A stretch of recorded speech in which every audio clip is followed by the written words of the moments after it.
In the words of Taylor Swift, haters gonna hate, hate, hate, hate, hate. That's what they're doing to Sam Darnold. So let's talk about why some of the pundits are saying that he is the biggest offensive question mark for the Seahawks this season. What's going on, everybody?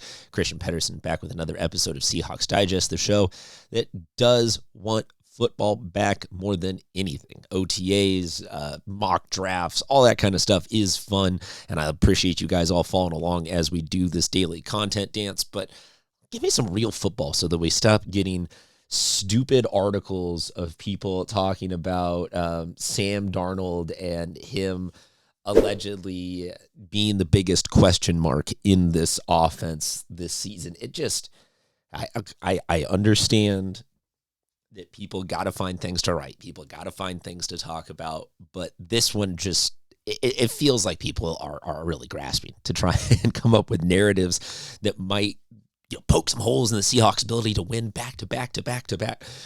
It's not going to be one. It's not going to be two. It's not going to be three. I don't know how many they're going to win in a row. But it's going to be a lot of success again this season for the Seahawks. We're going to get to all of that. But first, we got to say thank you to today's sponsor for this video, Prize Picks. They're America's #1 sports pick app and the best way to get in on the action. Right now, you can get in on the action by using the code DIGEST when you sign up today. New users get $50 instantly in their lineups when playing your first $5. And yeah, it helps out the channel a ton. So what's good for me is good for you. It's good for everybody. Use the code DIGEST when you're signing up for Prize Picks. All right. Back to the Sam Darnold attacks that he is suffering. And again, I said I'm part of the media that needs to come up with clicks and stuff like this, but this article really kind of it annoyed me a little bit that they got to even find narratives about this. So here's the quote from it. Apologies as always for people that are watching this on phones. I will read it for you. Darnold beat the bust label years ago. Oh, it's so nice of you. But now he responds to larger workload in 2026 coming off a Super Bowl victory. But how he responds to a larger workload in 2026 coming off a Super Bowl victory remains to be seen. The two-time Pro Bowler no longer has the luxury of having Kenneth Walker III in the backfield, and Zach Charbonnet is expected to miss the start of the 2026 season with a torn ACL. That's it. So the theory is that now that he has to throw the ball more and does not have elite running back presence, that he is going to all of a sudden have questions surrounding his capability. Okay. Sure. Do we need to let's game plan that out. Let's talk about it.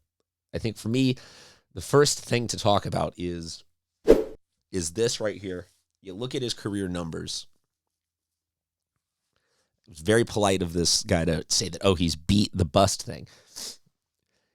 It's not like the lone 49ers year does stand out, but it's not like this guy has never thrown a bunch of passes before. And then they're asking some game manager schmuck to all of a sudden step up and start really slinging it.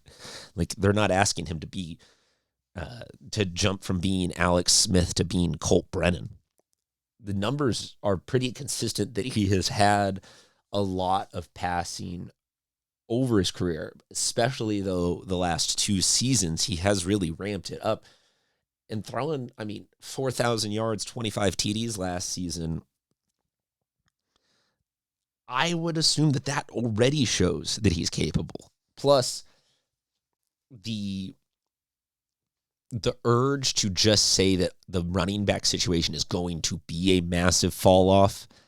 I understand it, that we're going from established brand names of what we saw last year to, one guy left and one guy's gone with an ACL. And we got another video on this, so I'm not going to give you the full thing. So that's why I say subscribe. We've got all this content for you. But Sean Alexander's been out talking, just really beating the war drum for Jadarian Price being a huge running back opportunity this year, saying that he's going to be the only rookie to rush for 1,000 yards. And I got another video coming out on this later today talking about all the running back situation, but George Holani is getting high praise from the Seahawks. And when you got combo of external media type running back who's saying, I see some of myself in this guy, and internally the GM and coaching staff who has gotten us to this point that I think has earned a lot of trust to say, hey, if this guy shows the talent that we like, give him some leeway, and you trust him on that. So the two of those things combined to me means that the running back situation is not, it might be a fall off in the sense of some growing pains. And maybe there's going to be an option read here or an inside versus outside that he didn't power through it correct. Like maybe, little stuff where you're like, Charbonnet would have done that. Sharps would have done that. But I don't think we're going to have like, he fell over in the backfield and where Charbonnet would have had a 6-yard gain, that was a 2-yard loss. So with the running back situation, I think maybe just getting discounted by the national media because they don't know our guys and they aren't out there at OTAs seeing what we're seeing. That to me is fine. Plus then everybody's back. We got Shaheed, we got Cupp, we got Smith and Jigba, we got all the pieces. Sure, are some people going to have some moments where they scouted this better, or is Myles Garrett now kind of scary? We talked about, we had a whole video on the strength of schedule, and it's a tough one. It's a gauntlet, but I can't come up with an argument where I am worried or questioning at all about Sam Darnold's performance this season. I think that it is steady Eddie, calm waters for this offense. I see no spot where there's any sort of issue.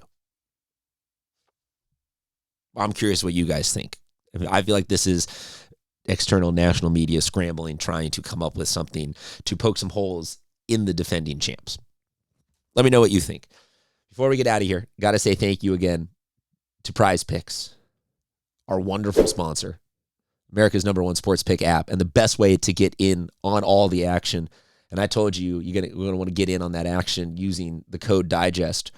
Right now, they got plenty going on every single day, including the Scary Hours boost during the NBA playoffs. They're doing it live each night. Prize Picks is dropping a Scary Hours playoff boost to level up members' lineups on all of the NBA Finals action.